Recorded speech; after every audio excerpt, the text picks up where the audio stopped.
What's up, folks, fans, sports fans of all ages, of all kinds? This is your man Cam. I got my man Clevon, and we make up Voice of the Fans. This is the first time we going live for you guys, so this is a historic moment. March 20, what is it? March 24, 2021. Clevon, we finally live, baby. How you feel? Oh, I feel fantastic. Feel great to be a part of this historic event. Boy, this is awesome, man. This is awesome. Something we've been working on for, man, a lot of years, buddy, a lot of years. So we got some fine tuning to do. So next week, man, I'm gonna need you to get the haircut. I'm gonna need you to put a little makeup on and be ready for the show. Okay.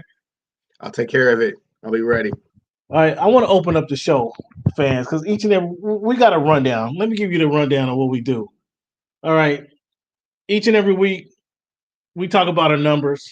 We give you some historical facts in what's going on in America, what's happened back in the years ago.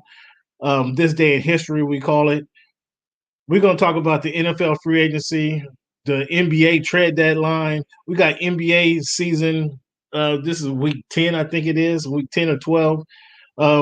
So every week we got these same topics that we're going to regurgitate to you guys, but it's all filled with different type of banner about current topics within the world of sports. And this is what we call Voice of the Fans. So you got something you want to say to us, you can hit me on Twitter. What's good in sport on Twitter? You can hit my man Clevon up on Twitter. What's your Twitter handle, Clevon? They can find me, Cam, at Clevy Wonder. Voice of the Fans, Voice of Fans on Instagram, and you're watching Voice of the Fans on YouTube. So thank you guys for checking it out. Make sure you hit that subscribe button. Make sure you leave a comment. Let us know what you want to hear. Let us know what topics you want us to cover. But we got things covered. You see Clevon's up there in the state of Washington. I'm down here in the Southern California market. We can hit East Coast. We can hit West Coast. We can hit the flyover states. We got it all covered, though, for you. You let us know what you want to cover because we're going to give you a lot of NBA, a lot of NFL, some Major League Baseball, some boxing topics. We're going to give you a lot of all this, but I want to know what you guys want to hear. Clevon, give them your Instagram. At Clevon Steele on Instagram as well. Okay. So, folks, as I stated, I'm joined by my man, Young Sam. We make up Voice of the Fans. I want to give a shout out to everybody listening to us who's been a part of this podcast since the day we were on Blog Talk Radio. Now we on iHeartRadio, Spotify, tuned in. You can hear this show week to week to week. We got segments and episodes of podcasts. This is week 131 of this iteration of the Voice of the Fans podcast. So again, you can hear us on any of the podcast platforms that you're familiar with. And this is our first time on YouTube, so bear with us. But I got something I want you guys to hear, Clevon.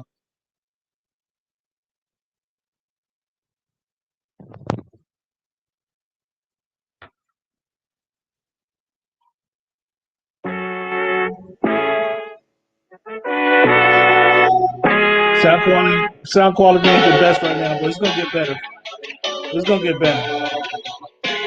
Tell me if you recognize this. I know the whole city right. A little early, it's a bit surprising. Business moves, now we enterprising. Switch it up, now we improvising. Go to get in the winter collar. Whole squad been trained to go. Been for life, we throw the folk.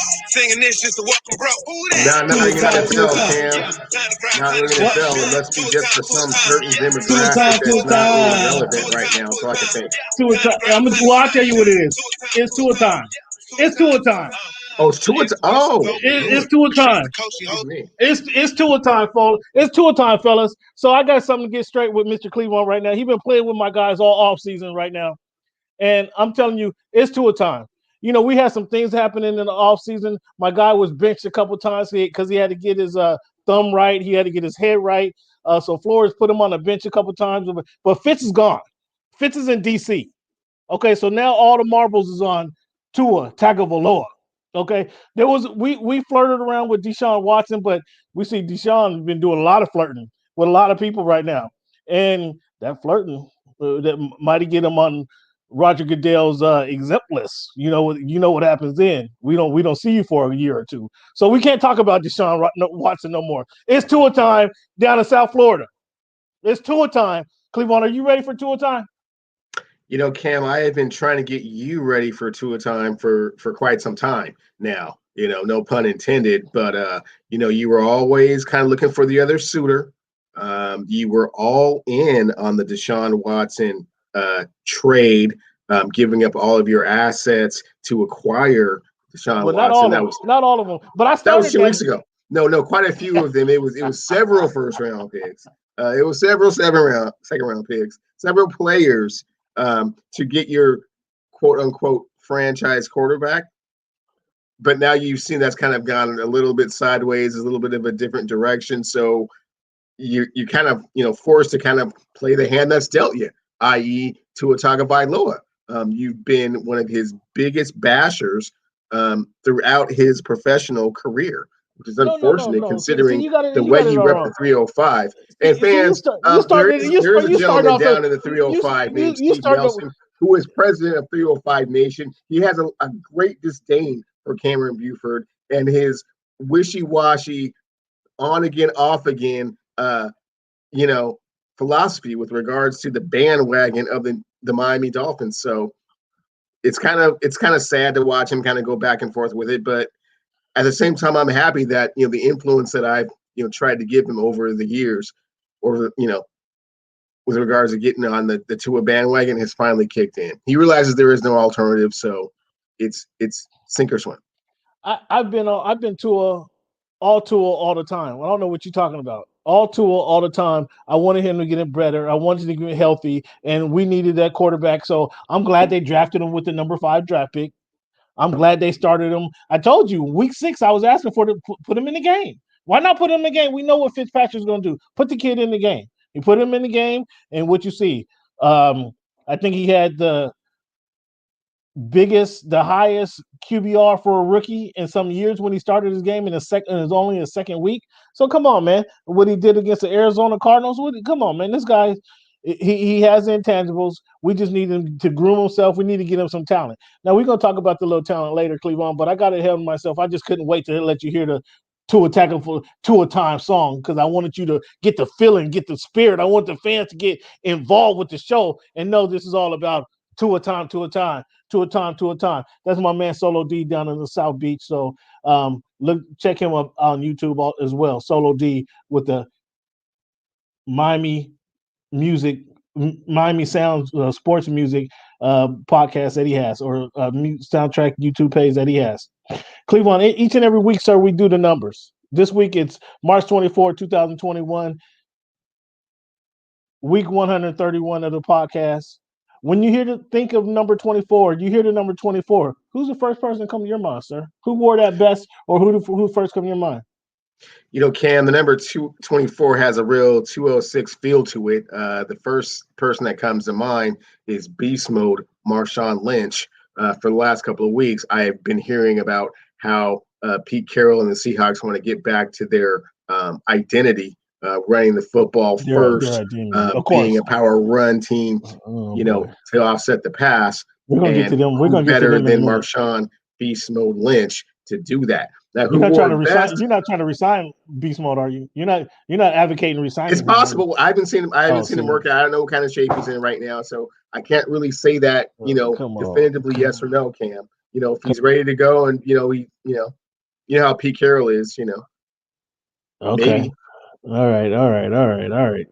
As far as who wore the number best, I'm gonna have to go with the kid King Griffey Jr. Hall of Famer. Perhaps one of the greatest center fielders to ever play the game. Again, a little bit of 206 feel to those two numbers. Man, it's a big 206 feel because the first guy to come to my mind is the guy who helped lead the Seattle Supersonics to their championship back in 1979, and that's Dennis Johnson. So, that's a big feel. Know the guy personally, or knew the guy personally, the late great Dennis Johnson, and he went on to win a couple more titles with the hated Celtics, but that's a story for another day. So Dennis Johnson, first guy to come to mind, and the number 31. When you think of the number 31, who wore that number best, or who comes to your mind first? The person that comes to mind first, again, I'm gonna go with a little bit of 206. A guy from Alabama, a guy named Derek Mckee. One of the most underrated, forwards in the history of basketball. Was he his underrated? ability. Was he underrated for real? Oh, he was extremely underrated. Yeah, his ability before his time to defend all four positions was extraordinary. He was a little bit I don't want to say lazy, but he had a little bit of a problem getting motivated. So you didn't always get lackadaisical, a little lackadaisical. effort. You didn't always get Derek McKee's best, but when you did, it was like, well, why can't we see this all the time? So it was kind of like he would give you flashes of brilliance and then just go, into his, hide and seek mode. So again, a little 206 feel. That's the first person to come to mind. Who wore it best? I still think it's Dave Winfield, a gentleman that was drafted in all three professional sports, and his records just kind of speak for itself. So I would go with Big Dave Winfield. So let's touch on Derek McKee for a minute. He's one of those cats who's so talented that he just doesn't look like he's working hard. Could that have been his problem? It just doesn't look like he was working hard. It doesn't look like he's giving it his all. There you see some less talented players out there huffing and puffing, sweating, and elbows moving and gyrating and everything, and it makes it look like they're giving a lot of effort.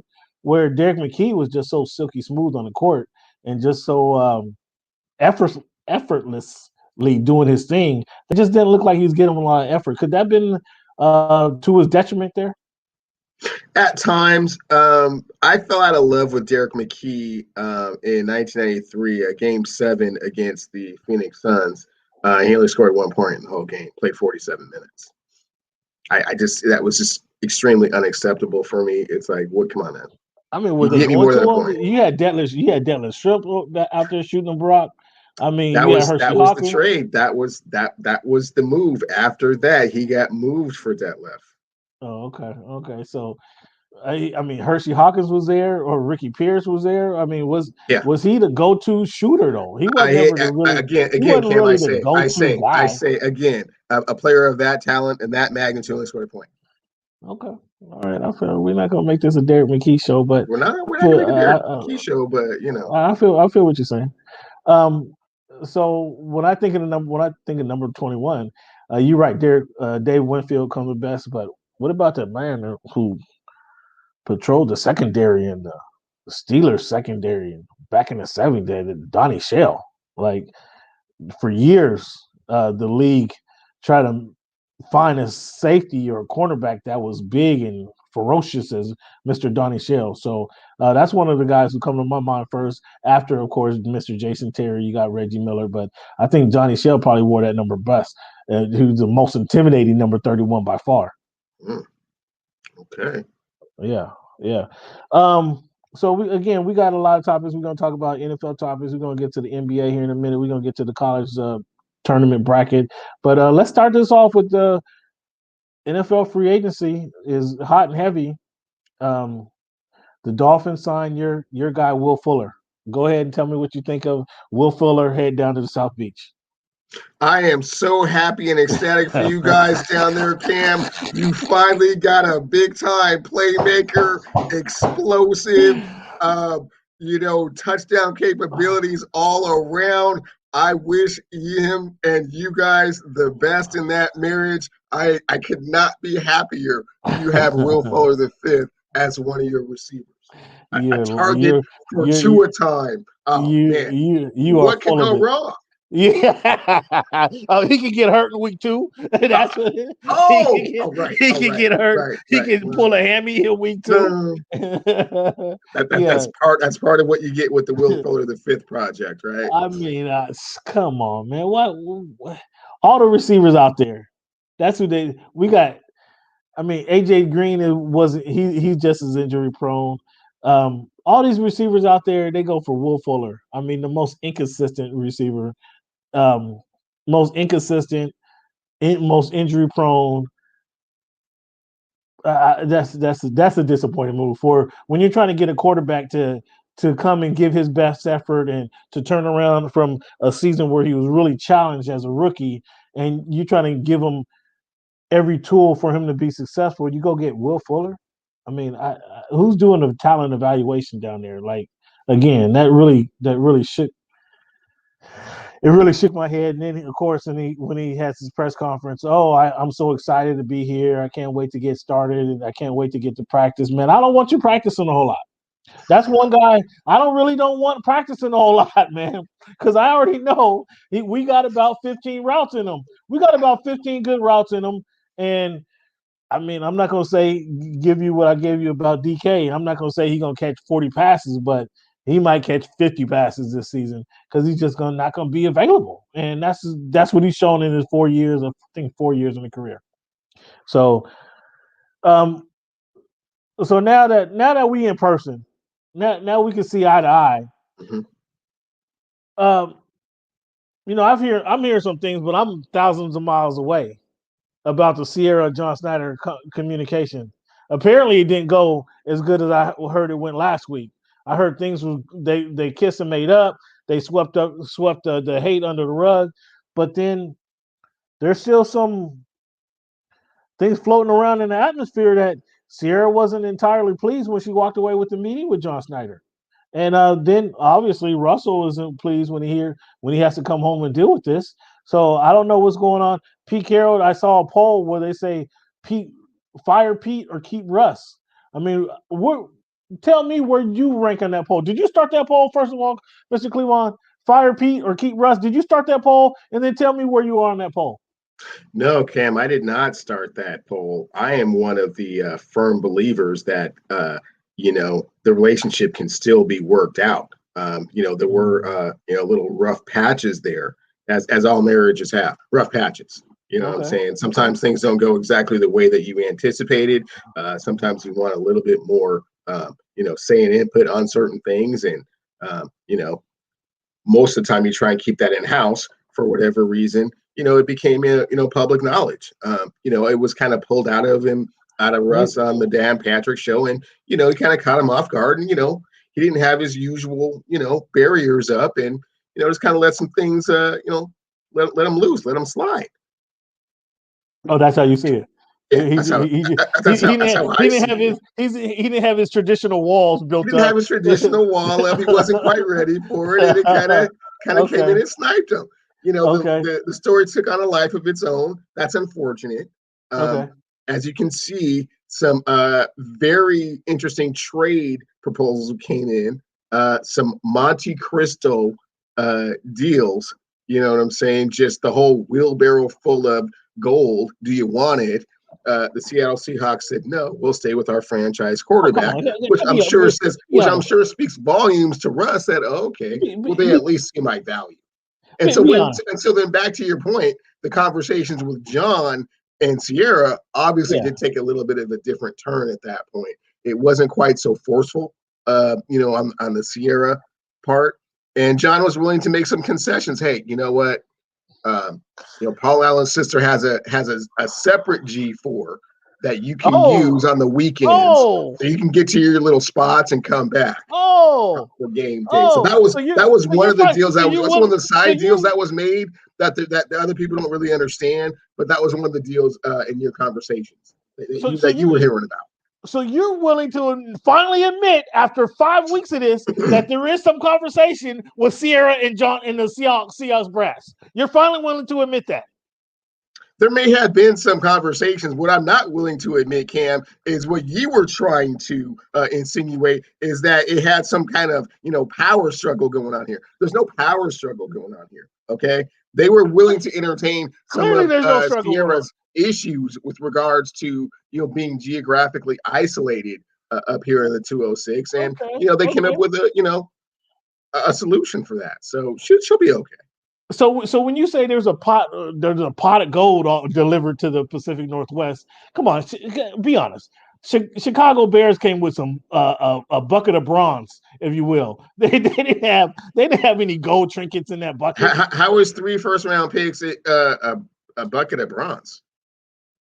3 first-round picks. They're going to be in the 15 to 20 if they get Russell. But they're still first-round picks. Yeah, and we know how Seattle has done with their first round picks as of late. We know once Pete Carroll has been and John Snyder has been in the league, and they weren't recruiting these kids out of college. We know how well they've done with drafting these guys, right? We see how well they've done. It would be an extra first round pick in addition to their own, which we all know that they've been very successful in parlaying those and moving down in the draft to get other talent. So yeah.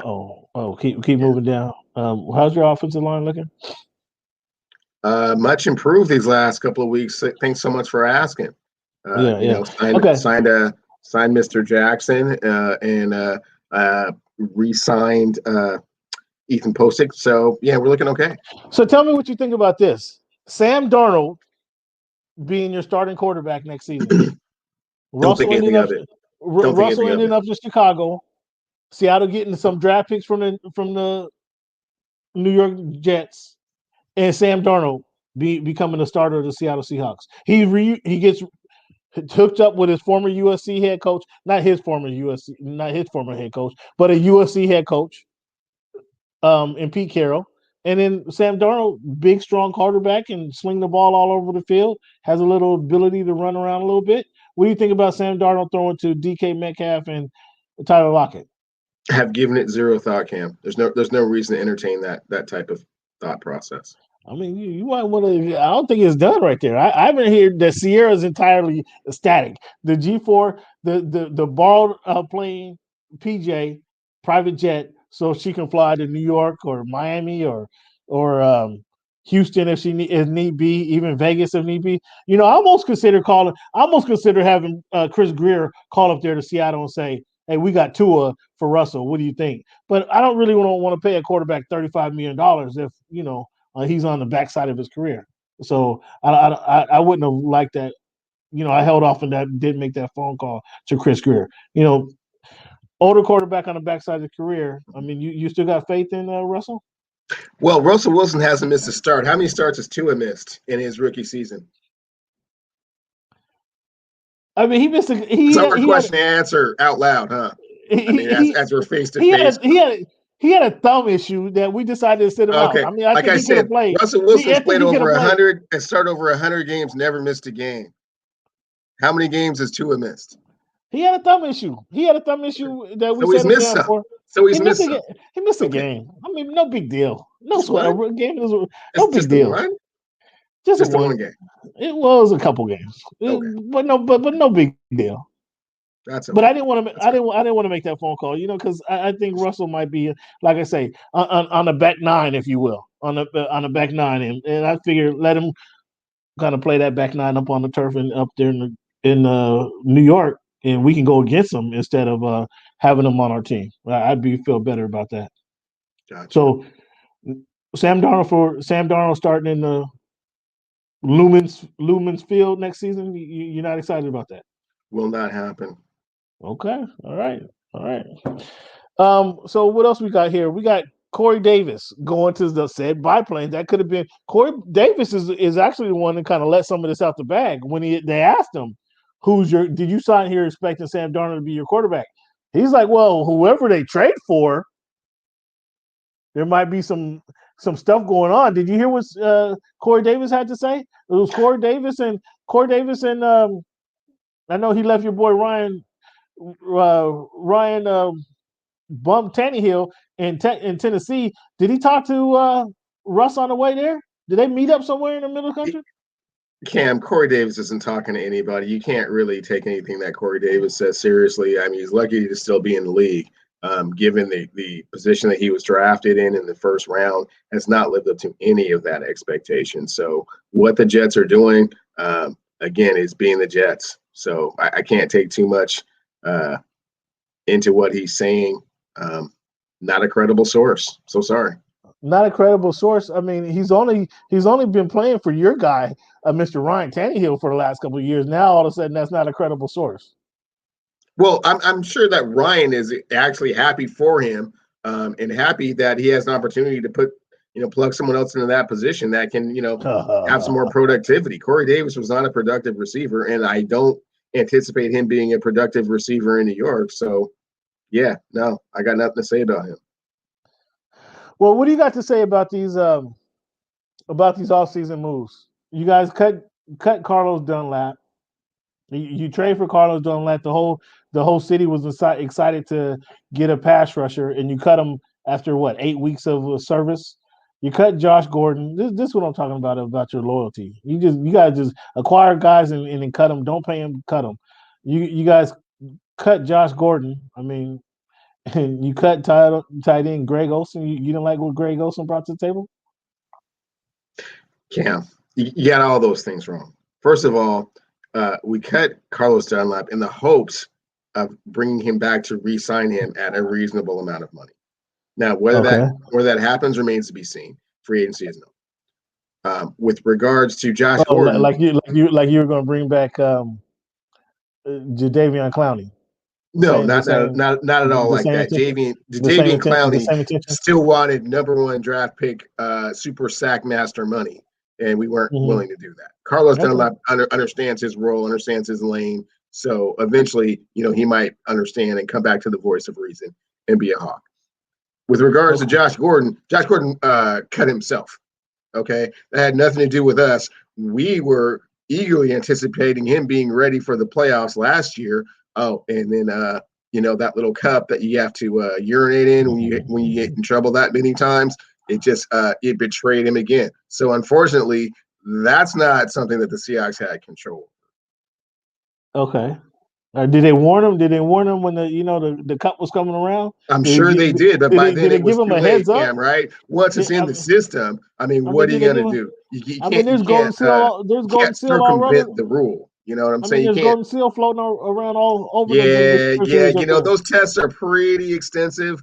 They cover for quite a bit of things, and no. Okay. So that's unfortunate the way that happened. And I'm sorry, who was that? Who was that third person? That ridiculous person that you said they were looking at? Your guy that you guys signed, Greg Olsen. I mean, you guys. Greg Olsen gave us all he had. He gave us all he had, and like we've said on this show for many years, football players age in dog years. And after 12 years of pounding it out with great big professional NFL players, his body just had enough. No disrespect to Greg. He did everything he could. He's a hurricane. He's going to give it all you can. But it just, it ran out. So it's unfortunate. But, we tried. We gave him, what we could. He gave us what he could. So, he retired and rode off into the sunset. And, we're starting over with Gerald Everett. Okay, Gerald Everett, you stole one from your competition down there. What's going on in your defensive backfield? You let one of your heart and soul guys, your spirit leaders, and Shaquille Griffin, you let him go? Shaquille Griffin, excuse me. We let the Griffin twins go, yes. Shaquille and Shaquem. No, he was not the heart and soul. He was a serviceable cornerback. Now he was just serviceable. Unfortunately, he was trying to fill the shoes of one Richard Sherman, which he never ever did accomplish. Now he was just serviceable. And the Jacksonville Jaguars, as I have spoke to many times, were paying him like a last place team. So they needed an upgraded cornerback. So they paid him like you would pay a supreme superstar at that position because they don't have any assets. So the Seahawks were never going to give him $14 million a year. He is not worth $14 million a year. Wow. You see how quickly you guys turn. And so therefore, I'm not really all that unhappy to see him go. Oh, my goodness. At $14 million. So who's a Kilo Witherspoon? Who is this guy? Oh, he's a great cornerback, Cam. He was down there with the 49ers. I mean, he was making plays left and right. And now he's going to get an opportunity to get more snaps and flourish, understand the Pete Carroll system. He's going to be a star, man. Yeah. Mm-hmm. Ethan Posek, you happy with this guy? I mean, here we go. Chris Carson. I don't know if happy is the word. I'm content with Ethan. He's serviceable. Chris Carson, you just can't let him go. Chris Carson found out what that market was really like and came back into the warmth of the embrace of the 206 and decided that, what was where the heart is. So, I mean, 8.2 is still a little high, though, for a guy who fumbles and a guy who can't finish the season healthy himself. Well, that's not guaranteed, Cam. You know how these NFL contracts work. It sounds good, on paper. I'm not quite sure he'll ever get to that $8 million a season. But for the time being, until we find something that is better, I'm good with that. Okay, man. We just went down your roster. You got 2 edge rushers, Benson Mamoya. Yeah, and Kerry Hyler. I mean, where do these guys go? Did these guys go to Renton Tech, or where's these guys from? Oh, Hyde had 9 sacks last year? Filling in for Bosa? Oh, yeah. We're excited about that. Oh, you're excited about that. It's got a motor. He's ready to go. Once you get into the indoctrinating to the Pete Carroll system, you start drinking that good Puget Sound clean, crisp water, that fresh air. I mean, it just does something to you, Cam. Yeah, like makes you want to get the hell out of town. That's what one thing it does. Makes them want to. They come up here and they never want to leave, Cam. It's always circumstance. It's not desire. Let's talk to Sierra about that. Let's make sure Sierra. We'll see what she has to say about that. So all these signings, which one do you like the best? The signings that you guys made, or the signings? My goodness, Utah smacking the Brooklyn Nets around. It's a 35-point game here. What a surprise. I think the signing that I'm most happy with is Chris Carson coming back. There was a little bit of a question mark as to how they were going to handle this, not change in philosophy, but back to basics that Pete Carroll wants to do. And there was simply no running back that was going to be able to handle that type of workload and give that type of productivity. So at least Chris Carson gives you a chance to do that. Rashad Penny, you guys aren't suiting up Rashad Penny no more? Of course we are, but Rashad, we're not sure how healthy he's going to be, and it's not a large body of work to really say whether he's going to be that guy or not that guy. But of course, he will get his opportunities to do so in camp. So if he takes it, he takes it. But at least we have Chris Carson to start with. Okay, so were there some questionable signees that during this offseason that you like to question with somebody else? Either way, I tell you what, a couple things that the Los Angeles Chargers have done. Signing Jared Cook, that was kind of questionable. 1 year for $6 million, 4.5 guaranteed, but they got a couple of linemen. For the last 2 years, they were under the league average in rushing. Now they got the all-pro lineman from Green Bay and Corey Linsley. They got Matt Fiedler, the all-pro lineman out of Pittsburgh, which obviously Pittsburgh's been known for ground and pound. So they're going to shore up that running game, obviously shore up the line for their rookie quarterback or sophomore quarterback. So they're going to be looking pretty strong. They already got defensive talent, man.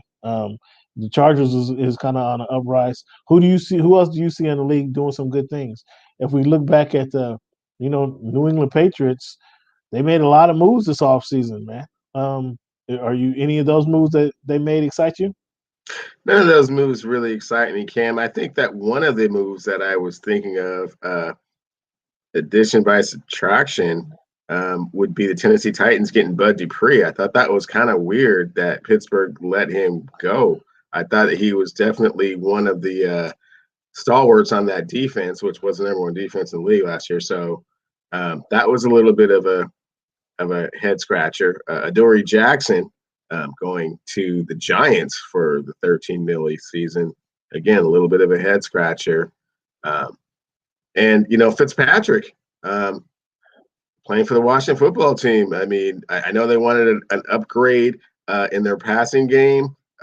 He certainly gives you the opportunity to have an upgrade in the passing game, but as we say, football players age in dog years, and also he has a propensity for turning the ball over, which is not really a thing that Ron Rivera is a big fan of. So, again, another bit of a head scratcher, but we'll see how those three moves play out. I was going to bring up Fitzpatrick going to Washington. I think that is an upgrade for what they had, a rookie quarterback who played in the playoff with the rookie quarterback, if you remember correctly. And I think it was kind of shicey that they got rid of. It was good that they signed Smith and they let Alex Smith play a little bit and get healthy and then play what he could throughout the season. But then they let him go. It was like you guys kind of groomed him and brought him back to life and restored him, if you will, and then they let him go. That was kind of, I don't know. I didn't understand the move. I didn't understand that move. But he's not. Fitzpatrick is not an upgrade from Alex Smith, but he's an upgrade from the rookie that they had starting. And I was kind of at a point that go ahead, let the rookie play, because I think they played over their head last season. So you did have them in the playoffs at the beginning of the season. I thought they played over their head. And Alex Smith, I think you can expect the same performance with him right there. He'll have the team right there in contention again in the NFC East next season. So I do understand what you're saying, but that move with Bud Dupree signing with the Tennessee Titans, I thought that was a great move, obviously, for the Titans. And where the Steelers are a little strapped for cash, I mean, they just couldn't give him the 5 years, 82 that he ended up getting, 35 million guaranteed out of Tennessee. They couldn't give him that. So that's Tennessee's win right there.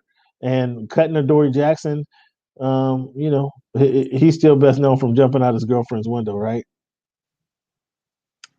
Cam, I mean, he's had some pretty good seasons in the league. I think that he's still considered one of the top 10 cornerbacks in the league. Top 10, really?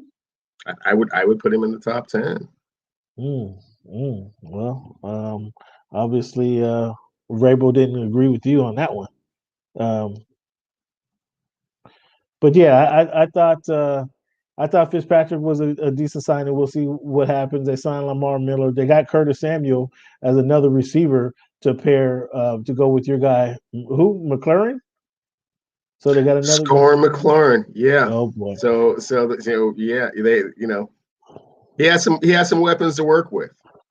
What about the Buccaneers? And so I wanted to bring this up later. I'll talk about. Well, I'll get to it later. Do you like what the Buccaneers did? Status quo, yeah, kind of staying pat with what they have. Yeah, you won the Super Bowl. Might as well keep the band together and see if you can do it again. Run it back. Why don't you, huh? Absolutely. So what other free agents are out there? Are there some more free agents that you want to see get signed, or is there somebody you want to see the Seahawks sign? Well, I still don't know where Jadeveon Clowney is. That's quite interesting. Have you heard any insight as to where he might end up, or is he still wanting his $20 million, or is he kind of come back down to earth with the rest of us? You're right. I haven't heard of what did Tennessee do with them. Did they let him go? Because I thought Tennessee, he was under contract with Tennessee. No, they didn't. I thought that was just a 1 year. I thought that was a 1 year thing, and we were going to find out where he ended up on this next season. Have not heard a thing so far.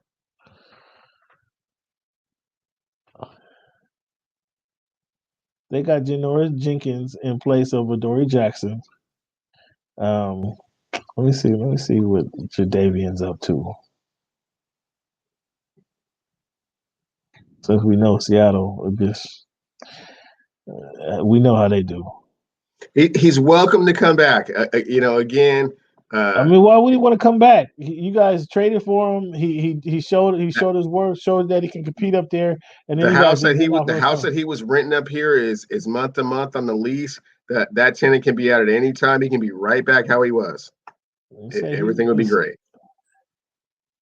It said that the Seahawks might be pursuing this guy. Well, there you have it.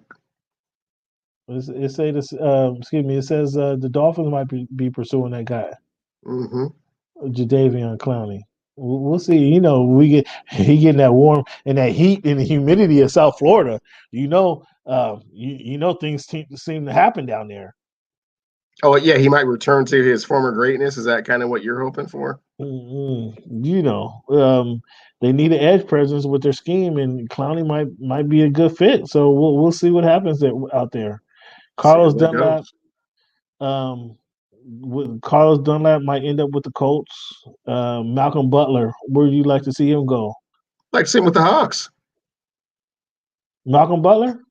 Sure thing. Yeah. You got to pay somebody though. You guys don't want to pay nobody. You guys in all these try us. Well, we're not going to give them $14 million a season. We'll try you out. I mean, we're going to get $14 million a season season for someone that's not a top end cornerback. I mean, if someone else is willing to do that, then man, that is exactly what the NFL is all about. So glad that we gave you a chance to audition and show your skills, and someone else was willing to give you $14 million.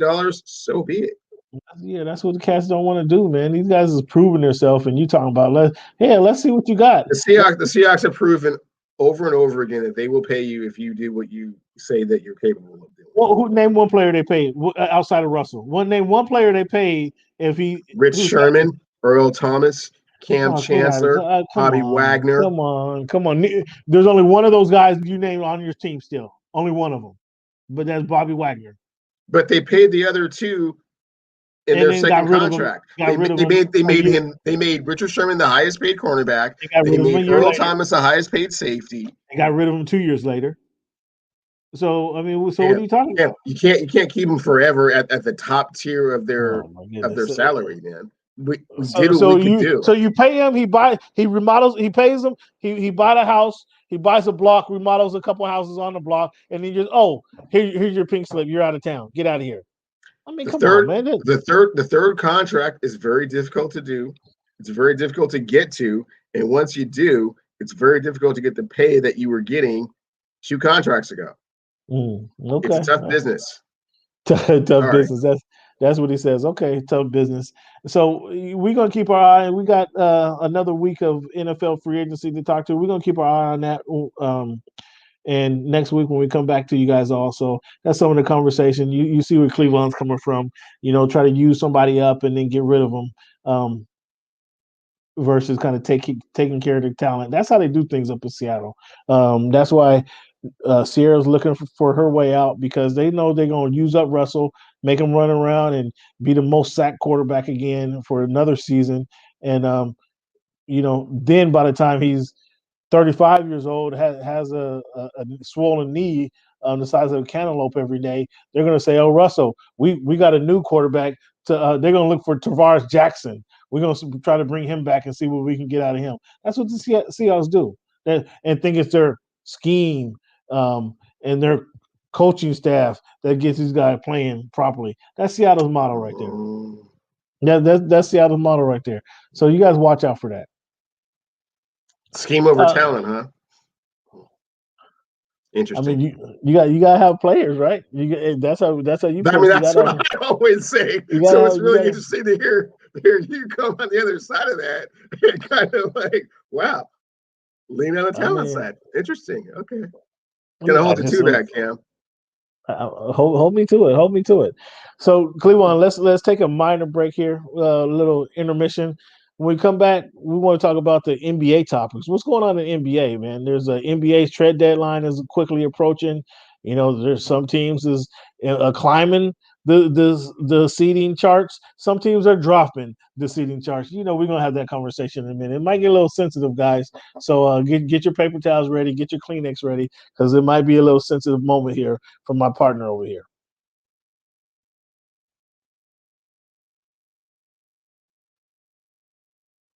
So, Mr. Clevon, here we are here in 30, about 35 games in the season right now. And lo and behold, it happened. Mr. Invincible gets injured. You already had Mr. Fragility go down weeks ago. Now Mr. Invincible goes down. What are your Lakers going to do now? The Lakers are going to endure the best way that they can. They're going to get through as best they can, given that their 2 superstars are injured. We don't really have a definitive ETA as to when they will be back. It will give the other players an opportunity to get some experience, to play without those 2, find themselves, if you will. And they'll just be stronger and better for it come playoff time. And if LeBron is able to go back-to-back this season, this might be his best performance ever. It might even be a better performance than when he went to the bubble and came out with that championship in his back pocket. last season. If he were able to do it this season, my goodness, coming back from injury and having Anthony Davis go down and having teams like the Jazz, the Clippers, the Suns, all playing at their peak performance levels. Wow, this might be LeBron's best performance ever if they win the championship this year. My goodness, it doesn't look good. It doesn't look like they're going to have enough to do it. But my gosh, if they do, Cam, if they pull this out, wow. Clevon, LeBron's best performance ever. Best performance ever. Clevon, do you know? Are you aware that the Lakers right now are 5-5 in the last 10 games? Are you aware of that? And they've only missed LeBron for 2 games. You're aware of that, right? So that would make them really what? If you just take those games away, that would make them what 3-4 the last 8 games, 3-6. Make them 3-5. That's fine. I mean, Okay. I understand that the numbers and the metrics. I believe they were in second place before LeBron got hurt. I believe they fall in the 4th. That happens. You know what I'm saying? Over the course of a season, you have ebbs and flows, and obviously, again, losing 2 of the top 5 players in the league, it's going to impact your performance. So it's not something that you wish upon them. At the same time, it doesn't kill you, makes you stronger. It gives other players opportunities to step up and do some things and establish themselves as key components for the playoffs going forward when it starts in a few. So tell me this: this season they're going to have the play-in tournament here for teams 9-10, 7-8. Will the Lakers even be in that play-in tournament? Will they even make the play-in tournament this season? Cam, I feel supremely confident that they will be above the playoff tournament. I don't believe they're going to fall low enough to be into the playoff tournament. No, I do believe that they will maintain at least a 6th seed in the Western Conference. The 6th seed? The 6th seed? Are you okay over there? Are you okay, Clevon? Yeah, I'm fantastic. Right now, they're in 4th place. You think they're going to hold on and for the next 4 weeks they're going to play 500 basketball and maintain the spot? Are you kidding me? They'll be okay. Are you kidding me? Memphis is 4 games away from them, and they're at number 9. San Antonio Spurs, who got smacked around today by the Clippers, they're 3 games behind them. Okay, Golden State is on a surge, on an uprise. They're 4 games behind them. You think the Lakers is going to maintain this 4-game lead over these guys? I do, Cam. I think they're going to maintain that lead. Behind Alex Caruso and Markieff Morris and KCP? That's what you think. Dennis Schroeder. Oh, here you go. And you guys are shopping. One of the Morris twins. You guys are shopping Montrez. You sharpen the heart and soul. And the former heart and soul of the Los Angeles Clippers. Now one of the integral key parts of the Los Angeles Lakers. But you got him on a trade block. Harrell. And in addition, I'm looking forward to adding a player of the caliber of an Andre Drummond or a DeMarcus Cousins going down the stretch. I mean, you guys tried the Cousins experiment last year, didn't you? Last year, and he didn't even make the playoff team. Didn't you try that last year? Yeah, it was last year. He's better this year. He did a second year off his the ACL. He's had some injury issues. We were able to kind of help him kind of rehabilitate. He showed what we could do down there in Houston for a minute, and again, like I said, Andre Drummond as well. Who's going to be scoring for you guys? You get Andre Drummond and DeMarcus Cousins. Who's going to be scoring for? Who's going to put the ball in the basket? Are you relying on the second-year man, Taylor Horton Tucker? Is that who's going to be your scorer? No. The scoring's going to come from The scoring's going to come from Kuzma and Schroeder and Andre Drummond. You ain't relying on Kuzma in your whole life. The last 5 years he's been on your team, you didn't even want him on your team. You asked the question who the Lakers going to rely on for scoring right now while LeBron James and Anthony Davis are out, and I gave you my answer. Kyle Kuzma and Andre Drummond. enough little losers talk. shooter. Enough Little losers shooter. talk. Let's. Do you know Malcolm Brogdon is on the trading blocks? The Raptors is imploding right there. They're number 6 in the East, and they're imploding right there. They're having a fire sale. Are you aware of that? Are we at Brogdon with the Pacers? You're referring to? Brogdon with the Pacers. Toronto. Let me take that back. They're number 11 in East. Yeah, 18 and 26. They're having a fire sale over there. The Pacers at number 9. They're Brogdon and the Pacers. I don't know what's the deal with that. I know the Clippers need to go jump all over that and go get Malcolm Brogdon. They need a point guard who can dish, a point guard who can put it up a little bit, and so who can run their offense. I've been saying this for a couple of years now. The Clippers need a point guard. They need to get Malcolm Brogdon. Were you familiar with that? No, I think the Clippers are perfectly fine with Patrick Beverly and Reggie Jackson no. coming off the bench, Beverly what hasn't those played guys in 4 games. and He what hasn't those played guys 4 bring games. to the team, that grit, that No, that style no, of no. just in your face. No. So I think that they're just fine with that. I don't know why they would need a Brogdon to take more shots away from Kawhi Leonard and Paul George. I mean, those guys need all the shots they can get, right? No. Nicholas Batum needs his shots as well. So I don't think bringing in a shoot happy guard like Brogdon would help them at all.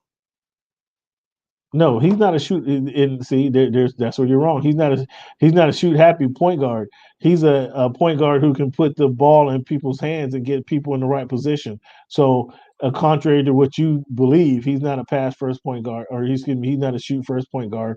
He's an all around point guard who can get the team in position to really score the points. So they can use him very much so. Oladipo. I'm thinking Oladipo's a little overrated. What do you think? I mean, every year it seems like Oladipo's either on the trading blocks. He's a hot guy to get in free agency. I'm starting to think he's overrated. What's your thoughts? Missed a lot of season last year with injuries. Hasn't really returned to the All-Star form that we saw 2 years ago. But I still think that he's quite a threat. And once he ends up in Miami, where he's supposed to be, I think definitely can help them quite possibly get back to the championship. Miami. You want Oladipo over Duncan Robinson or Tyler Hero? I think it would be over Dragic right now, and I think we're okay with that. Or I think they're okay with that. I don't want to claim them as my own, of course. He's not really. I do think that they are the prohibitive favorite to come out of the East, but that's a conversation for another time. Oh my goodness gracious! We're gonna get to your Eastern picks in a minute, but are you familiar with there's a team called Brooklyn Nets? Are you familiar with those guys? Are you familiar? I'm very familiar with them in their makeup. Yes. Are you? So how can you possibly say Miami Heat is a favorite to come out of the East? Have you heard of Kevin Durant? Have you heard of that guy? Have you seen him lately? Where's he been? He's resting. He's resting for the playoffs. When's the last time you saw him? He's resting. I saw him today actually on the bench in the street. Oh, for real? Yeah. Okay. He's resting. Cool. Have you heard of Kyrie Irving? I have heard of Kyrie. He does take his sabbaticals every now and then. In fact, he's on one right now. Couple games off right now, right? Yeah. He decided, okay. His birthday coming up. He needs some personal time. Okay. He needs PTO. Everybody got PTO, right? He needs Kyrie Irving takes his PTO. We can't be mad at the guy for taking his PTO, right? Huh? Yeah, you can when you're an NBA professional player making $30 million a year. Yeah, he still got PTO. It's use it or lose it. It's use it or lose it. You know how that comes. Use it or lose it when it comes down to December. And for a whole month.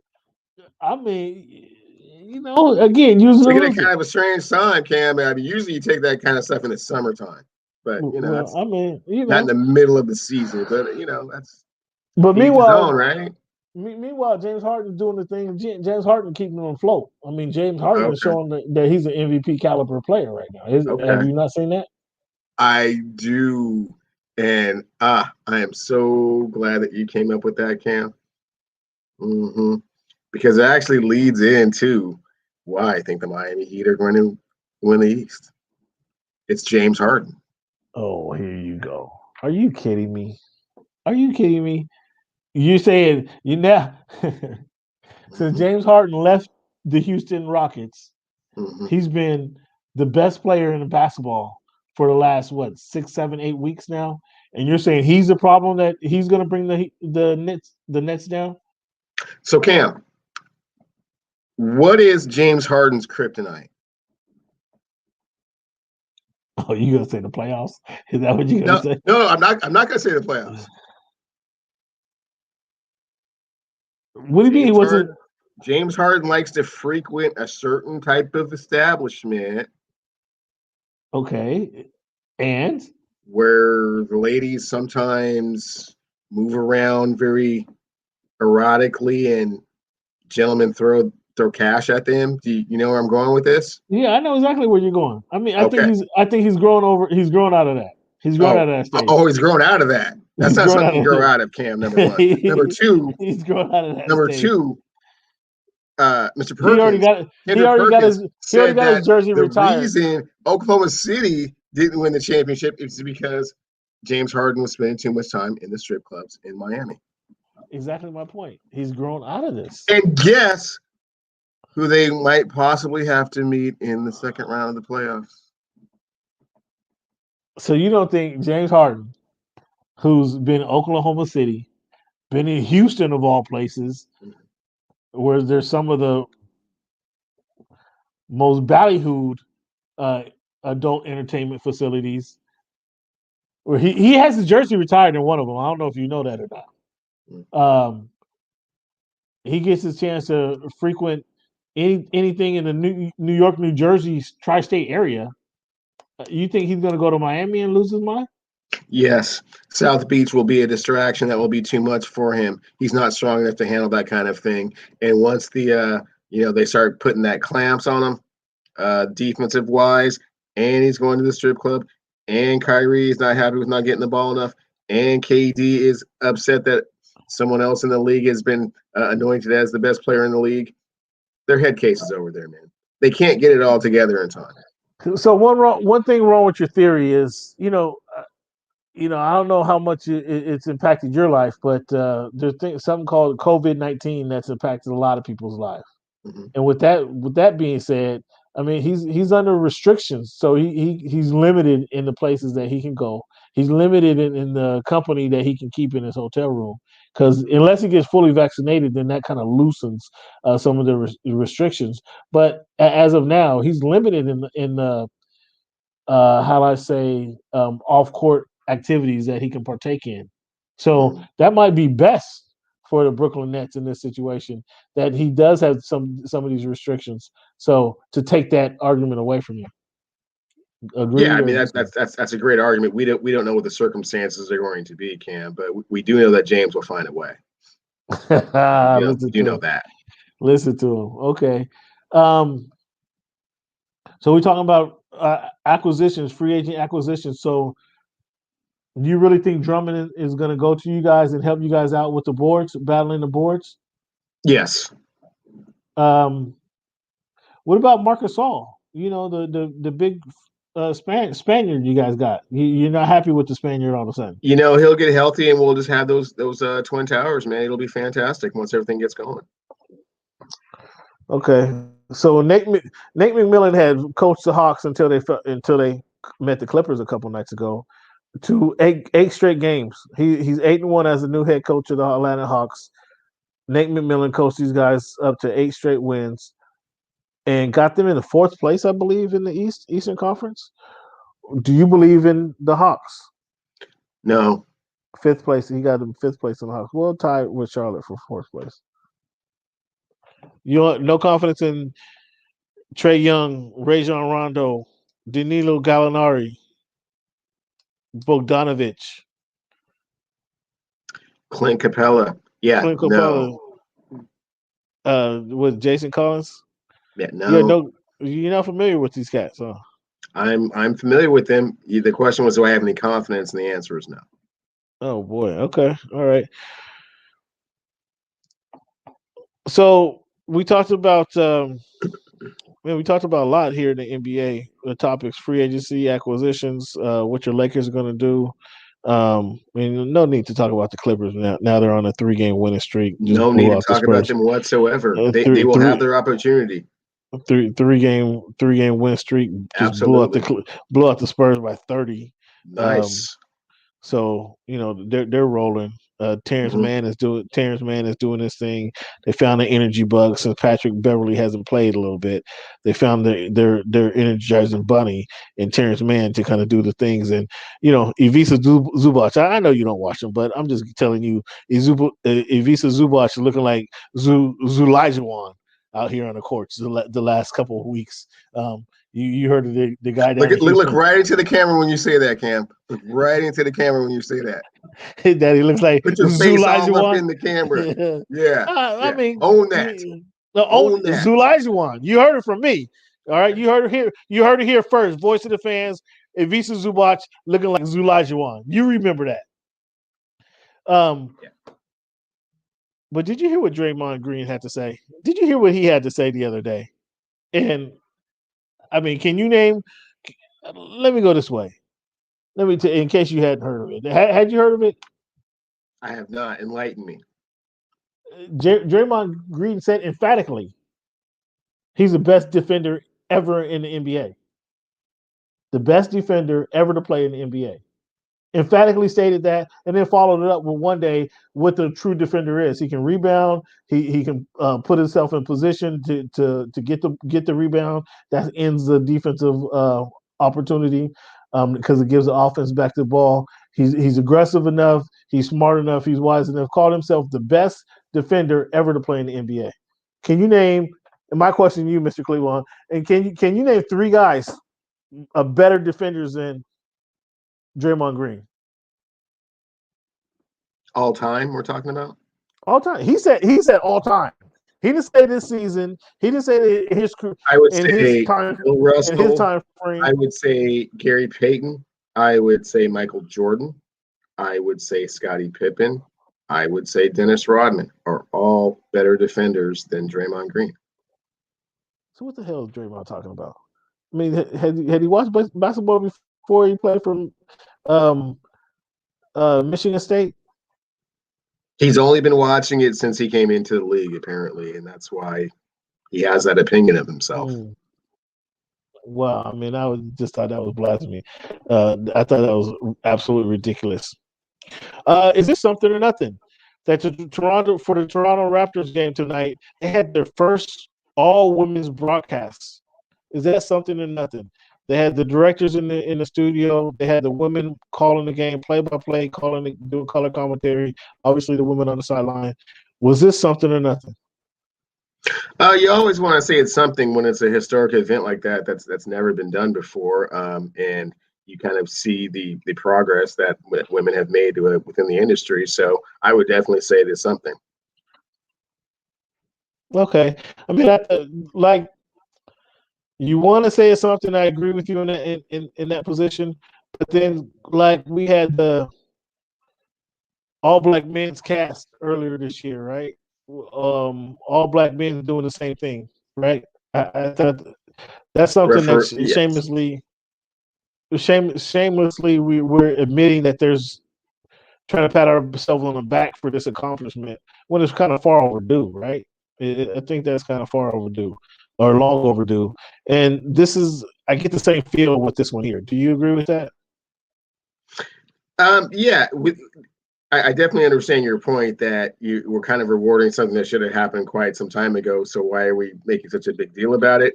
But at the same time, it hasn't happened. So you do have to acknowledge it and give it its due.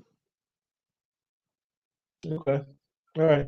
So we say it's a good thing that has happened. So Clevon, before we move on, let's talk about your supremacy rankings in the NBA. And we can go Eastern Conference first. You have your supremacy rankings. You have the Sixers. I mean, I don't know. So I guess you don't look at recent history, right? You don't look at what's been occurring recently. Because you got the Sixers. What's been occurring recently is that the Sixers have been able to tread water and remain in first place without the MVP of the league on the roster. So without the MVP, you still have not playing for the last week. You still have them number 1 in the West or East. They've still been able to maintain the number 1 seeding in the Eastern Conference without the MVP of the league. So Okay. yes. So who do you go run down your top five for the people? I can't even endure this.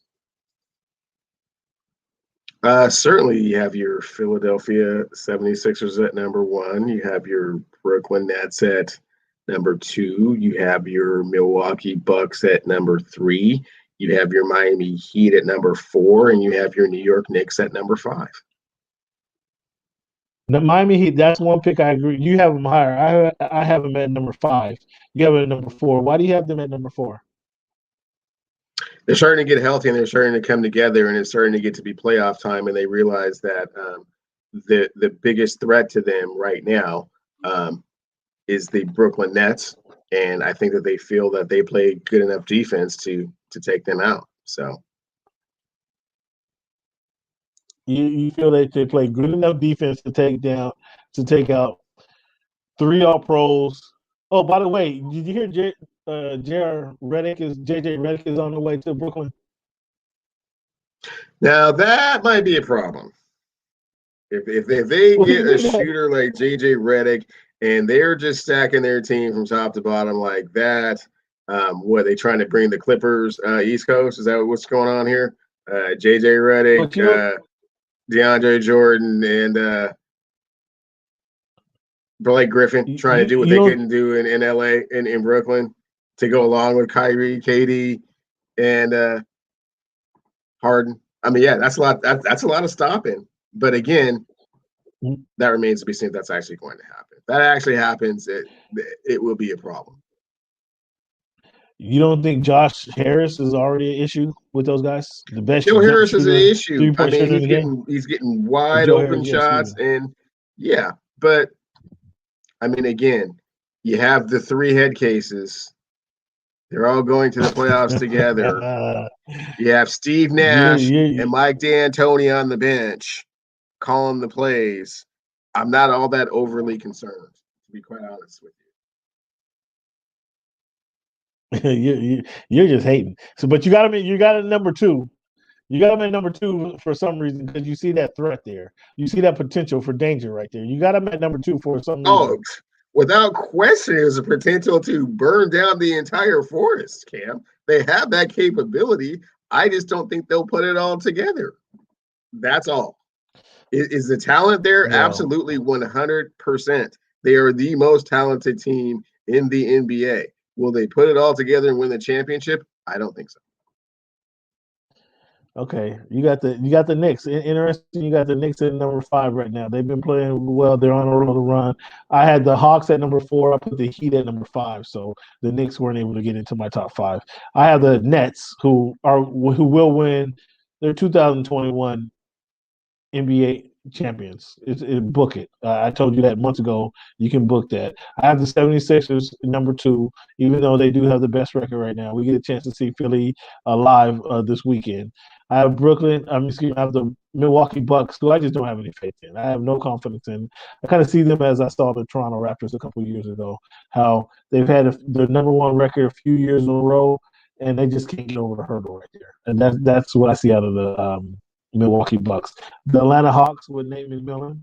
Again, up until he faced the vaunted Clippers the other night, they were on an 8-game winning streak, and he turned that ship around. So the Hawks do have a lot of talent. Before the season started, I predicted they would be in the playoffs, and they're not that far away right now. I think they're number 6, if I remember correctly. So they're playing good basketball. Number 5 as it states. They're number 5 right now. So they're playing good enough basketball to get in the playoffs, and we'll see how things hold off for the next 5 or 6 weeks here.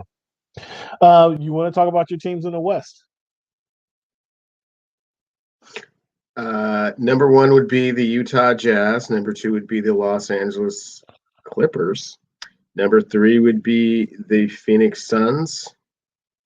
Number 4 would be the Los Angeles Lakers. Number 5 would be the Denver Nuggets. Well, so you just changed this up on me because the list you sent me, you had the Trailblazers at number 4 and you had the Lakers at number 5. Which did I get that wrong? You know, that was before I was kind of really assessing where the Lakers were at. And I think I kind of changed that up. You're right. That is the original list that I sent you. But I just the way you were talking about the Lakers and what they weren't going to be able to do, and how you had basically admonished them from the top tier to all the way into the playoff series. The play-in tournament. It did kind of make me come back a little bit and say, the play-in tournament. That's what they're going to be in. Yes, the play-in tournament. Exactly. And I think that once you kind of went that direction with it, it kind of made me kind of come back like, hold on. The Los Angeles Lakers are going to be at least 4, if not at least 4. At least 4. And again, what gives you so much confidence that as it starts to all kind of come together, the Denver Nuggets are going to be around. I mean, they were in the Western Conference Finals last year for a reason, and they're going to be. You don't have them. They're going to be around. You don't have them on your top 5. You don't have them in your top 5. So you think I did have Portland. I did have Portland for a minute. I thought, and then as we're doing the show, on the fly, Cam, I had to reevaluate, recalibrate. Okay. And as I'm thinking about it, I definitely think that the Denver Nuggets are a top 5 team in the Western Conference. It's weird you say that. I mean, you're doing all these adjustments. You gave me your list like 15 minutes ago, and all of a sudden you want to adjust. That was before you started with all your blasphemous statements, Cam, and which kind of led me to recalibrate how I was thinking and assessing these things. And just listening to your nonsense, it kind of made me snap out of it a little bit. Okay, so we're going to do something. We're going to do something right now. We already have a dinner on the line. We have the Daniel steak dinner on the line, right? That's clearly established. Yes, and I just came from Daniel's, and let me tell you, you're in trouble, my friend. You better bring the black card. I just came from there, and my goodness, how things have changed since COVID. You better bring the black card. COVID, the availability has shot the prices up, huh? A little bit, yeah. Okay, that's all good. That's all good. So we got that bet on the table. I mean, we're gonna have to bet a 6-pack, man. Bet a 6-pack or some soju, some Vietnamese liquor, or something, man. Because these comments, we're just gonna have to keep a running tally of the bets and the ridiculous statements that you make. And at the end of the season, we're gonna have to we're gonna get a big whiteboard to kind of show the fans exactly what is on the table at all times. Yeah. That's got to be the next step in the evolution of the voice of the fans. Okay. So it's all said and done. All said and done. Give me 2 weeks. We're gonna have a little ticker at the bottom of the podcast. Oh, please. Saying please Clevon owes. Get that. What Clevon owes. I was just saying the whiteboard so you can just turn and just look and see where we are with things, but the ticker would just be up. That would be the icing on the cake. Because when I get your picks, and when I get your picks at 8:00, and then you can start the GoFundMe, so you can have enough resources to actually take care of all of these things that you end up having to pay. Yeah. Okay. Looking back at the picks in the Western Conference, I had the Utah Jazz, Phoenix Suns number 2, the Clippers at number 3. I had the Portland Trailblazers squeezing in that top 4 team in the West, and then followed behind the Denver Nuggets, who you all this blasphemy about the Denver, all this bluster you're giving me about the Denver Nuggets. You don't even have them on your top 5, and I just find that kind of curious. Like I brought them back into number 5 just now, Cam. Okay, I'm just going by what you got me. What you gave me, what's on paper right here. That's true. And I don't see those are 2 different things, and I could see, they are contradictory. So I could see how you were somewhat confused. But as we're doing the show, I brought it back in. Okay, Denver at 5. So I can just talk to you a little bit, and then you change your mind. You go not necessarily. Sometimes your derogatory comments do get under my skin, and it does cause me to flip a little bit. It doesn't cause me to waver or wane. We're talking about, top 5 rankings in the middle of the season in the Western Conference. I mean, I'm doing the best I can. It's a very fluid situation, Cam. I mean, 2 twisted ankles and things can change dramatically. You understand that, right? Yeah. We see how a high ankle sprain can take you guys from number 3 in the West to the playing tournament. I mean, I know you would love to see that. It's not going to happen. I'm just telling you what's going to happen. No, That's all. I'm just saying. I know that you would love to see that in the same way that I want to see your Clippers in the second round. Oh my goodness, you guys got a lot of work to do. I mean, my guys And are. let me tell you. Oh, actually, you know what? I'm going to say that. I'm not even going to drop that tidbit. I'm going to wait till a week left in the season to drop that tidbit. Let me tell you this. Spoiler alert, fans! First round upset. Listen to him. Let me tell you this, fans.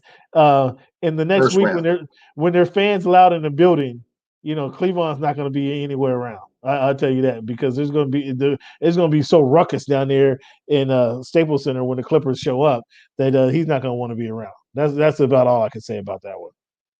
Fans, let's take a little break here. When we come back, we're going to talk about this week in history. This is a segment of the show where we kind of give you some history lessons, and we talk about some things that's transpired over time in our country, for us, about us, and then with us. So we're going to talk about that. Then we're going to get into a couple random topics that we have.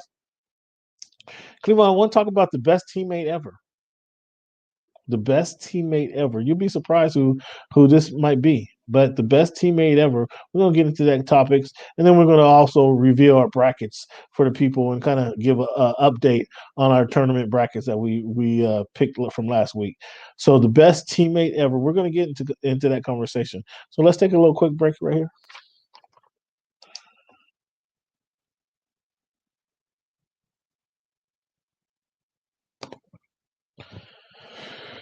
Mr. Clevon.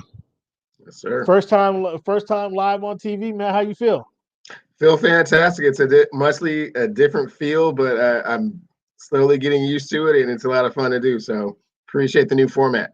Well, I'm glad. Appreciate your participation, sir. And don't take these whoopings personal, man. We've been doing this a lot of years, and I know, as you already admit, I get under your skin and kind of ruffle your feathers and get the hairs on your neck standing up. But don't take it personal, man. It's all sports, man. We're having a little fun, and we're bringing knowledge to the voice of the fans. Okay, so please don't take this. And that's personal. one of the reasons that I am excited for this new platform, because we will have the visual evidence to kind of see what it is that we're saying, and hold people, you most notably, accountable for what it is that you're saying. So that will be fantastic. We'll just put it right up in front of the face, so everyone can see what's really going on. So it'll be great. Those comments that you kind of, tongue in cheek kind of got away with, in years past, not so much anymore.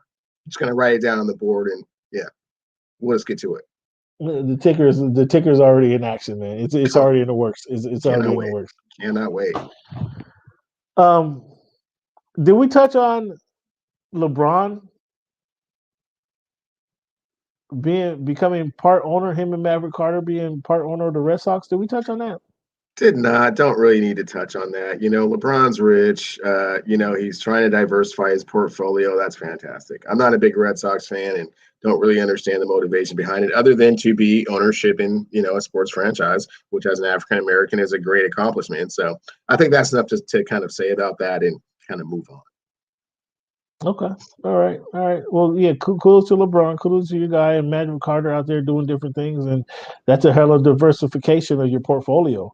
You get ownership of the Red Sox. And it's not really the ownership partnership with the Red Sox. It's partnered with the Fenway Sports Group, who owns a couple of different teams, all soccer teams. So I'm not sure how that works, because I thought he was part owner of a soccer team over there in Europe already. And then they have part ownership.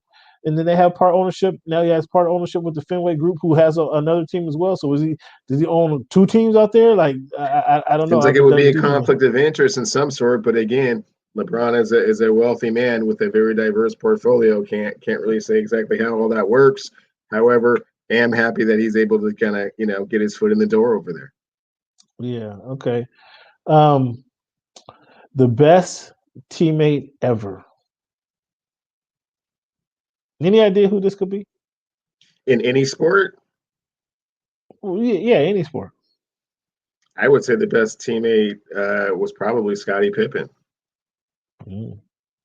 That's a good way. A good player just kind of never want the limelight. Kind of played the back all the time and allowed Always one. understood that he was 1B to Jordan's 1A and relished and accepted that role as Jordan's henchman to the utmost. Could not have been done any better. So I've been, and you know me, longtime Miami Dolphin fan. I've been reluctant to call this particular player the GOAT of all GOATs, as many people are stating from after the Super Bowl win this past season. But the guy goes to from New England, where he's won 6 championships, 6 Super Bowls. Go to Tampa Bay in his first year, he wins another Super Bowl. After the Super Bowl, instead of demanding and commanding, he gets paid top-notch salary, millions and millions of dollars, which are $35-40 million after winning the Super Bowl. He said, you know what, guys? My wife got dough. How about we restructure my contract so I can take less money and we can sign some of these other players around here, get them paid, get them fat and happy. So not only does he bring a championship to the team, to the squad, he's now putting money in the pockets of these guys playing the game. So to obviously aid him in winning another Super Bowl, I mean, that has to be the best teammate ever.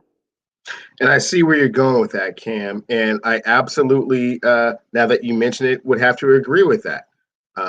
It's unfortunate that your aforementioned Sierra is not that same dual income household that Tom Brady comes from. So unfortunately, Russell Wilson is not able to give back money like that because he is the primary breadwinner.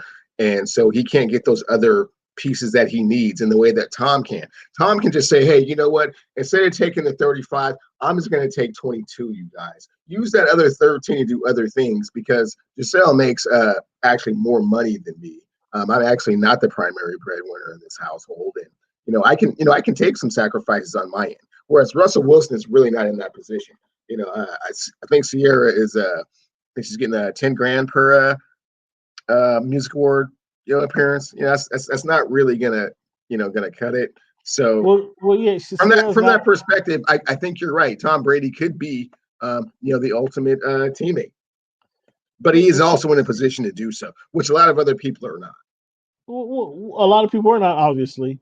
See, and you brought up Sierra. I wasn't talking about Sierra. No, you were talking about Tom Brady being so generous and taking a pay cut to then move around the organization because he's in a position to do so. And all I was saying is that it's unfortunate that Russell Wilson isn't in a position to do that because he is the primary breadwinner. And but he is. But he is. He is. Excuse me? He is. If Sierra wasn't stuck in the Northwest and she was had the residency in Las Vegas, she can make a few more bucks a year and afford Russell to take a little pay cut. Sorry. So are you comparing Sierra's earning potential in Vegas playing down there at the Sands to what Giselle can do? Is that where you were trying to go with that? This is if Russ was in New York and Sierra was also in New York. Now they're on the same. It would just be more expensive, and she would be making about the same amount of money. That's all. Now they're on par with that earning potential. That earning potential significantly increases in these big cities, in these big markets. Russ playing in a different city does not increase Sierra's earning potential by any stretch of the imagination. And even if it did, the slightest little bit, it is nothing in comparison to what Giselle makes. I wasn't really trying to compare it to what Giselle makes. The earning potential, though, for Sierra. We're not even trying to compare what Tom Brady makes to what Giselle makes. So, hell no, we're not trying to compare what Sierra can make to what Giselle can make. A 7-time Super Bowl champion doesn't even make as much money as her. So, no. No, if the residency down there at see in Cam, Las Vegas. Cam, we're on air. See this is when you start to lose people. Looks No, looks a little I bet different. you. Looks I a bet little there's different when you're face to face trying to compel this kind of argument. I believe there are more people that agree with me. If she was in New York, there's a lot more eyes and ears paying attention to what she's doing in New York when she Cam, has Cam, when she has a spring concert or when she you, has a winter Sierra, concert. Cam, you, Sierra's mom and her 2 kids are the only ones that care about her career at this point. Oh wow! Now look at you turn on your guy's wife. You just shoot. I didn't turn on her. I'm just saying her going to Las Vegas is not going to create any more record sales. A few more people might come to the show. And that's if Russell Wilson's in the audience. Oh my goodness gracious! Oh, so her career is done. Is what you're essentially saying. Her career is done. For all intents and purposes, yeah. That's what you're saying. The book is closed. Sierra's book is closed. Is what you're telling. That's what you're telling. She can still try and resurrect that, but I mean, I don't think a bunch of people are going to come out to watch her sing goodies all the time. No, I just don't feel it like that. You don't think her milkshake ain't bringing no boys to the yard no more, huh? No, afraid not, man. Wow. So sorry. Well, okay. If you say it like that, that's interesting. You just taking shots at your quarterback's wife. And see, this is the problem. I'm not taking shots at her. This is why they want out of Seattle. This is the exact reason they want out of Seattle. Because you and all the 12s have the same mindset that there's nothing that can be done here. Sierra, you're washed up. Sierra wants some attention. You guys are telling Sierra you're washed up. When she clearly get the strut on in South Beach watching the Super Bowl, sitting in the walking from the field to the press box with Roger Goodell, the commissioner of the NFL, she hears all the whistles. She hears all the cat calls as she's walking up the steps, walking up the escalator. She gets to the Northwest. They're like, put a coat on. You're done. You're washed up. They don't even know her latest record up in the Northwest. That's why the hell she wants to get out of there. See, this is you. And neither do you, Cam. You and neither does anybody out there. You and the fans, and nobody cares. The 12s are just are shitting on Sierra. That's why she wants out. That's why she's having these weekly conversations with John Snyder. And either we get more money, more recognition, we get used to that G4, that PJ, or we want the hell out of town. Because just right there, you broke it down. You broke it down like that. Yeah. You broke it down. So I don't have to make this argument anymore. You yourself clarified what you guys think of Sierra. You did that. Interesting. Not Sierra as a person. That's interesting. Sierra as a musical entity. You're getting it all twisted around like we don't like Sierra. No, she's a great gal. She's a great gal. She's a good mom.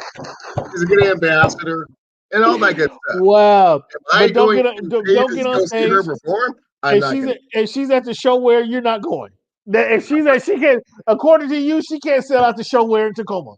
If she's at the show where in Game 7 the Western Conference Finals is on, guess where I'm at? Oh my goodness. You see what I'm saying? You see the love that Sierra gets in the Northwest. And that I want to get the hell out of there myself. If that's the love I'm getting, I want to get the hell out of town myself. Sorry. I'm glad you pointed that out. I'm glad the fans can see you in the Northwest with the same thoughts and mindset. I'm glad. Fans, I have to say no more. This is the Voice of the Fans podcast. This is my man Clevon from the Northwest talking exactly what the fans of Seattle think of Sierra. He wouldn't go to the show where as a performer, not as a person. Let's make that distinction. Oh, wait, if she's having a book sale, you're gonna go to the show where to get her book signed?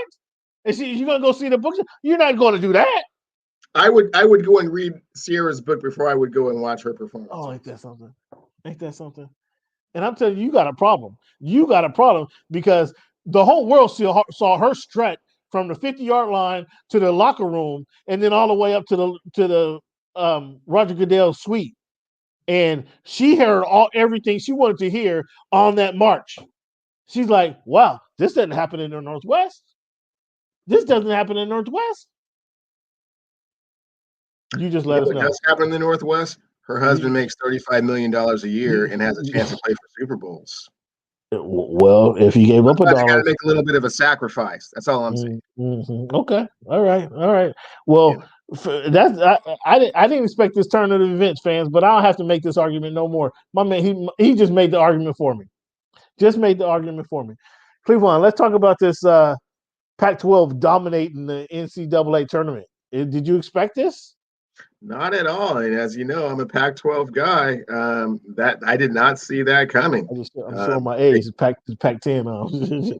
They had kind of a shortened season, and no team really separated themselves during the season. So yeah, that was quite a bit a surprise to get into the tournament and have done as well as they have so far. Interesting. So Clevon, let's take a look at our bracket. You know, we kind of started the bracket last week. Let's go ahead and pull this bracket up. I'm sorry you're not going to be able to see it this week, but let me tell you what this bracket looks like. You got me right. So as of right now, let me go back. As of right now, there's how many people playing in this bracket? 24 people playing. Interesting. DeMario he's playing 3 times. He's playing 3 times. So 24 people playing. You want to guess what our position is right now, Clevon? We're about I'm going to say 9, Cam. 9. You're selling yourself short. You're selling yourself real short, man. You know who's a control of this bracket? I am. You know where we are right now? We're number 4, Clevon. We're number 4 I like it. 24. We're number 24. And let me tell you here, let me get a good look at the bracket itself. I just wanted to let you know where we are. We're number 4. So we had Oklahoma, we got upset. Mizzou ended up beating those guys. But we have Gonzaga going all the way to the tournament. So no loss there. I had Oregon over that's USC, USCB. I had USCB, University of Santa Barbara, over Creighton. Creighton ended up beating them, but they lost. I had UVA over Ohio. Ohio went and lost. So it's still Gonzaga. Gonzaga's on to both of those guys. I had Gonzaga playing. Who did I have? USC and Kansas. I had both of those guys winning. I had Kansas over USC, but obviously USC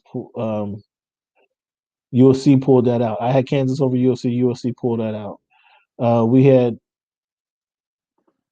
Kansas is Oregon is playing. We got Oregon in that matchup.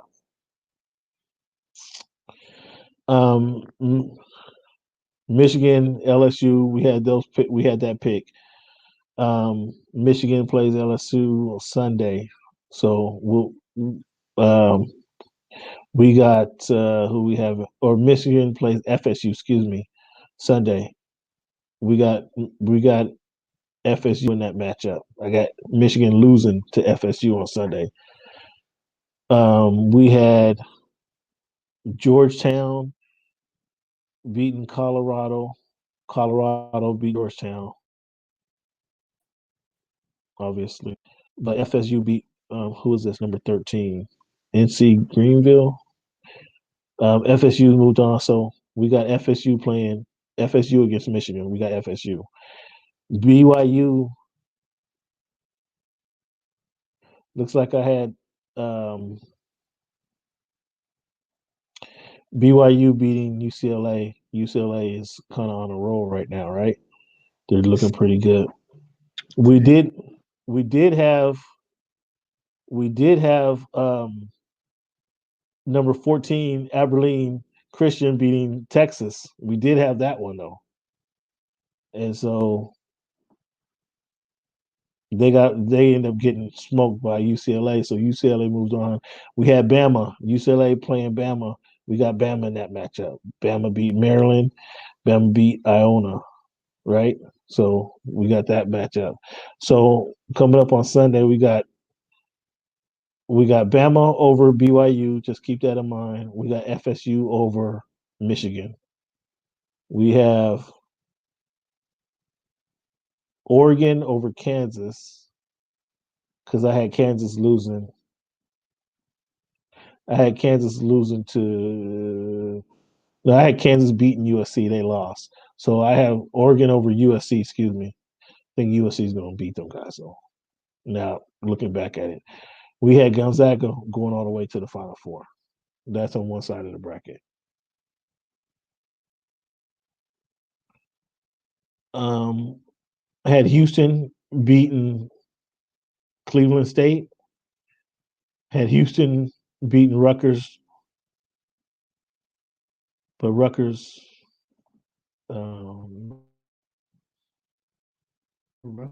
didn't beat them.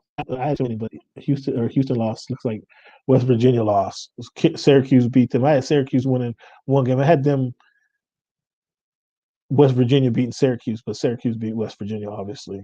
So Saturday that matchup, Houston versus Houston, really nobody won. So Oklahoma State, I had Oklahoma State and West Virginia moving on in that bracket, and but we're out of that bracket essentially. Illinois lost. I did have Illinois losing. I had Illinois losing to Oklahoma State. So either way it goes, we're not winning that bracket. We're only good. We can only have 3 of the 4 Final Four teams because that bracket we lost big in that bracket.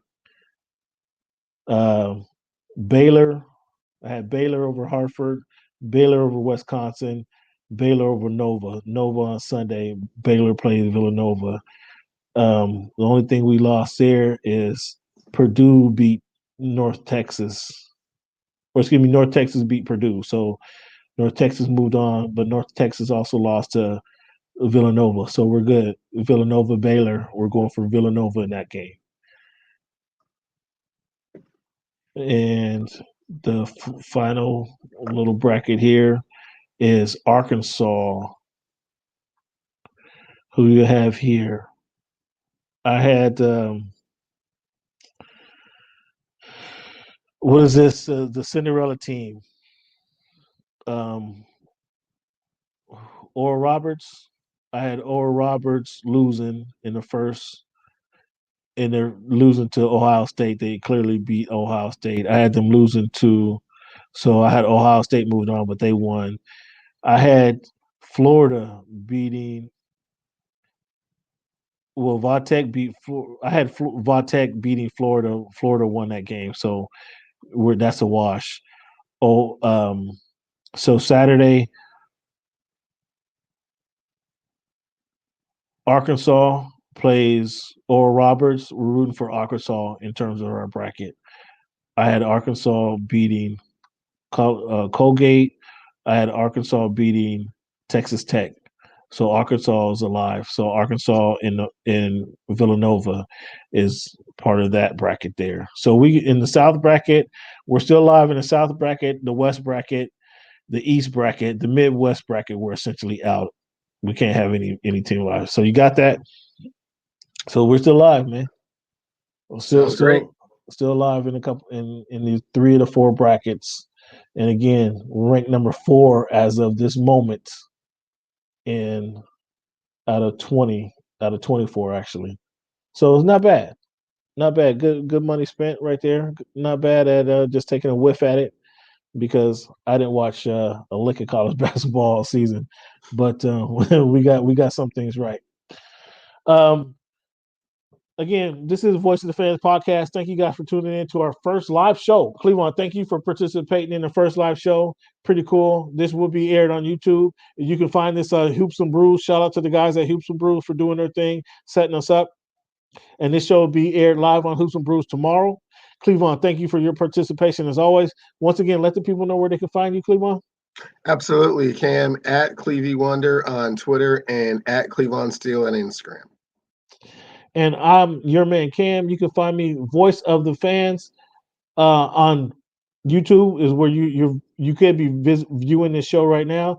You can hear the Voice of the Fans podcast on Spotify, Tuned In, Anchor Radio, iHeartRadio, just about any podcast platform that you listen to the podcast. This will be ripped and you can hear it by Saturday.